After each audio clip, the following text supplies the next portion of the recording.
then. You don't have a choice whether or not you learn about LGBTQ plus in school. You don't have a choice. It's one of our values, the British value. And if you refuse to do it, that will be dealt with severely. Why would I care if anyone in this room wants to love somebody, whether it's to be a man or a woman? Why would I care if someone wants to say, do you know what, I don't know if I'm more male or female, I'm exploring. Why does that matter to me? And if there are people sat here who don't agree with what I'm saying, you need to go home and have a conversation with your parents and say, why are my values so different to what Britain is? Why have I got this view? Where's it come from?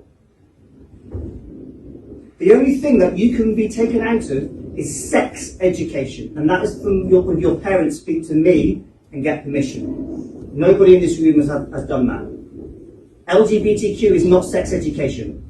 That is relationships.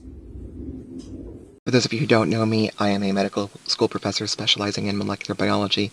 I also have an extensive background in gender studies and queer studies. The idea of sex as an immutable characteristic is a turf talking point that's been around for decades, and it's been weaponized against trans women in particular in the fashion of, oh, but you will always be male and therefore invading female spaces.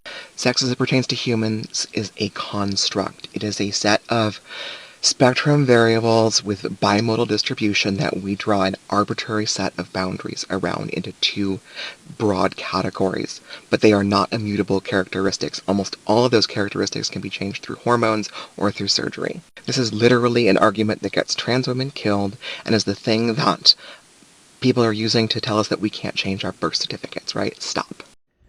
So the conversation I talked about in my last video is a lot like a lot of the conversations I have about queerness and transness with my kids. Because I work in a conservative area and I'm an out non-binary trans teacher, I have to tread very lightly for fear of losing my job. And so a lot of times I put it in terms of hypotheticals with the kids. I say, oh, some people like to use this. When I talk about my title, mix, I say, oh, it's just a third alternative to Mr., Ms. that some people like to use. I let them kind of draw their own conclusions when it comes back to me, while also keeping it general enough to not bring the heat on myself. I teach in an explicitly trans-affirming high school. We have gender support plans. We have a gender-affirming wardrobe at our school. We have binders on demand for our students, and other shapewear can easily be ordered. We have students that express themselves in all manner of different ways, and I couldn't be prouder to work at a school that's so amazing.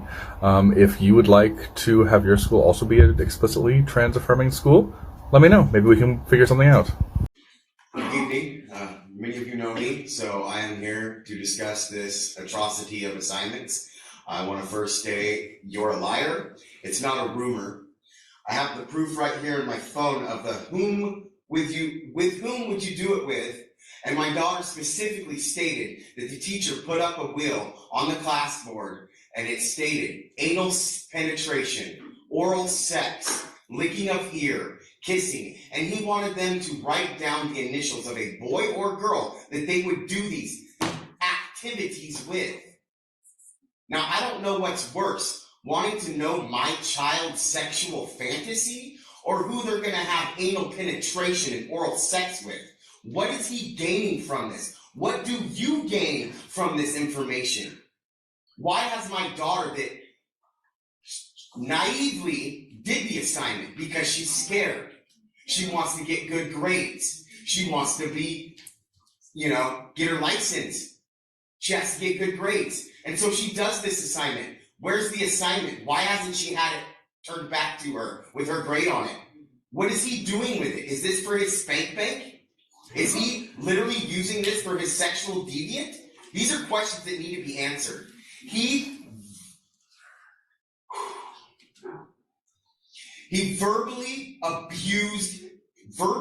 sexually abused every single child in that classroom. You look up the definition. I gave you the paper for the definition of verbal sexual abuse. Now, sexual abuse is sexual abuse. So where's the criminal charges? Why is he still teaching? Is it because he's the football coach and Churchill's doing good? Don't want to lose that hype? Because football doesn't matter when it comes to our children, okay? This sexual deviant needs to be removed. If you do not remove him, I am giving you my word today that tomorrow morning I will go down to the county clerk's office and I will file for the removal of every single one of you. Yeah.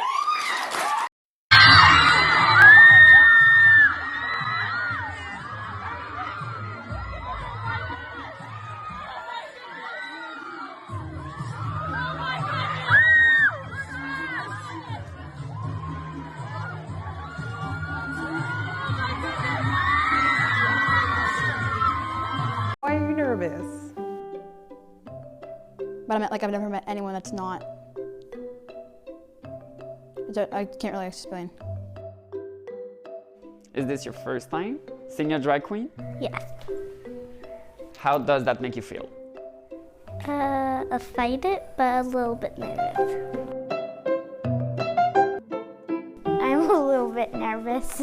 I've never seen a drag queen before. And what do you think? I think it's cool. It's great. Yeah. Why are you nervous? I don't know, it's just different, and new. Okay. Yeah. Do you think that boy can wear makeup? Yes. And would you agree that makeup is for everyone? Yeah. Yeah? Where do you buy your drag clothes? I bought this at Value Village, secondhand. I make a lot of it, and sometimes I'll buy things secondhand and I'll alter them to make them more drag. If you've been living under a bubble, then let me tell you, the right is trying to destroy public education. You might watch a video like this and you're like, this person's not smart at all. Wow. No, they know what they're doing. I'm not bashing all charter schools, but charter schools are a place where problematic things can happen. Let me share an experience from a charter school I interviewed at in Texas where no, I did not take the job. I interviewed for a school librarian position. I was really excited because I was like, okay, I think I'm going to go back to teaching this year after having my daughter. I was told that the board hand selects every single book that goes into the library, and you cannot put a single book into the library without the board's approval. So I straight up asked, can I teach a book with a gay couple in it? And they were like, oh, if it's not explicit, that means no. That is an example of what people like this and what people on the right want to do with public education. And remember, charter schools like that one that I just described are all government funded. We are paying for that school to exist.